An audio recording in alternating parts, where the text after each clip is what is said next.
එක ගමක පුංචි පවුලක් ජීවත් වුණා. ඉතින් මෙයාලා හරිම සතුටින් තමයි හිටියේ. අද කතාව එයාලට සිදුවුණු අවාසනාවන්ත සිදුවීමක් ගැනයි.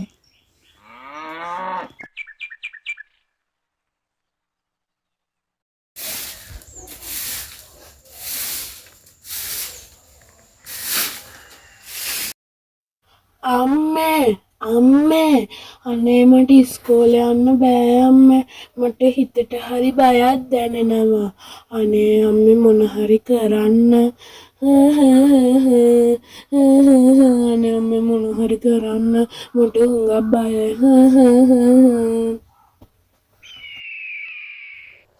අනේ පුතේ මොකද්ද පුතේ ඔයාට උනේ? ඇයි මෙහෙම ඔයා ඉස්කෝලේ යන්න බෑ කියන්නේ? මොකද්ද ප්‍රශ්නේ පුතේ? ළමයි වලට කරදර කරනවද?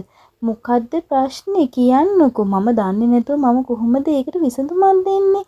අම්මේ කෙනෙක් හුඟ දවසකින් ඉඳන් මන් දිහා බලන් ඉන්නවා. එයා මගේ ඇස් දෙකට හුඟක් හුරුයි අම්මේ. මං එයාව අඳුරන්නේ නෑ අම්මේ. මට බයයි අම්මේ. එහෙමත් දෙයක්ද? කවුද පුතේ ඔයා දිහා බලාන ඉන්නේ? ඉන්නකෝ හෙට උදේම මාත් එන්නම් ඔයත් එක්ක ඉස්කෝලේ ගාවට යන්න. ඔයා බය වෙන්න එපා පුතේ මං ඉන්නවනේ. අපි ගිහින් බලමු කවුද ඔයා දිහා බලන් ඉන්නේ කියලා.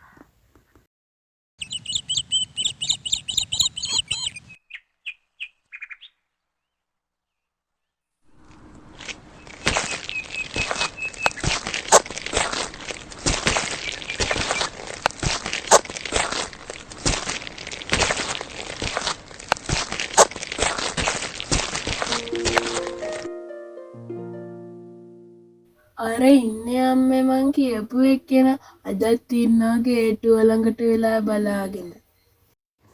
එයාද පුතේ? අනේ නැන්දට බය වෙන්න එපා පුතේ. ඒ නැන්ද ගැන ලොකු කතාවක් තියෙනවා. මං ඔයාට කියන්නම්. මෙතන ඉඳන් කියන්න බෑ. අපි පොඩ්ඩක් එහාට ගිහින් කතා කරමු. මගේ පුතාට මං ඔක්කොම කියන්නම්කෝ. පුතේ, ඒ නැන්ද ගැනද ඔයා කිව්වේ? ඒක දිග කතාවක් පුතේ. ඒ නැන්දටත් ඔයා වගේම පුංචි පුතෙක් හිටියා. හැබැයි එයාලට ගොඩක් කල් සතුටින් ඉන්න නම් හම්බුනේ නෑ. මං අද කියන්නම්කෝ ඔයාට ඒ කතාව. අහගෙන ඉන්නකෝ පුතේ. පුතේ ඔයාලා ඇස්තෙරා ඉවරද? එහෙනම් යමුද පුතේ? දැන් ක්‍රීඩා උත්සවය පටන් ගෙනත් ඇති. මගේ හොඳ පුතා වගේ එතනට කියලා දඟලන්න නැතුව ඉන්නෝනේ අම්මා ගාවටම වෙලා. එහිමේ දුවන්න එපා පුතේ. හරිද? යන්. පුතේ දැන් නම් ක්‍රීඩා උත්සවයත් ඉවරයිනේ පුතේ. හවස් වෙගෙනත් එන්නේ. අපි ගෙදර යමුද පුතේ? ඒ අම්මේ අතන කළ සෙල්ලම් කරනවා. අපි ඒක ටිකක් බලලා යමුකෝ. රෝසි ඔයාට අගල් කරන්න රෝසි. අනේ හලෝ මෙතන අපිට ඉඩ මදිනේ. අපි මේ ෆුට්බෝල් කෝට් එකට එහාට අල්ලමුද? හරි අල්ලමු. බලාගෙන අල්ලන්න. හිමීට උස්සන්න. ඔන්න 1 2 3 ඔන්න. නේ අම්මේ මාත් යනවා අක්කලාට උදව් කරන්න. අනේ අම්මේ. කොහෙද පුතේ ඔය දුවන්නේ? ඔයාට පුළුවන් දව කරන්න. මෙහි ඉන්න ළමයෝ මං කියන දේ අහන්න. යන්න එපා පුතේ. ඔහොම ඉන්න නේද කිව්වේ? අයියෝ අනේ අම්මේ. පුතා? අනේ පුතා. පුතේ හැස් අරින්න පුතේ. ඇයි පුතේ? අනේ පුතේ මොකද උනේ පුතේ ඔයාට? අනේ පුතේ ඇස් අරින්නකෝ. අනේ අම්මා බය කරන්න එපා පුතේ. ඇස් අරින්න. මගේ පුතේ. අනේ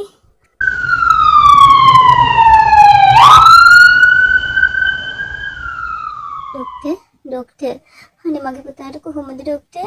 අනේ යාට හොඳයි නේද? කියන්න ඩොක්ටර්. අනේ කියන්නකෝ. අනේ ඩොක්ටර් මොකද උනේ මගේ පුතාට? අනේ අම්මේ අපිට සමාවෙන්න. පුතාව බේර ගන්න බැරි වුණා. හැබැයි ඔයා කැමති නම් දරුවගේ අවයව දන් දෙන්න පුළුවන්. පුතේ ඔයා ඉපදෙද්දිම පුතේ ඔයාගේ ඇස් පේන්නේ නැතුව ඉපදුනේ. හේ අයියාගේ ඇස් වලින් තමයි ඔයා අද ලෝකයේ දිහා බලන්නේ. ඒකයි ඔයාට ඒ නැන්දව හුරු පුරුදුයි වගේ තේරෙන්නේ පුතේ. ආයෙ දැක්කහම කතා කරන්න නැතුව යන්න එපා පුතේ.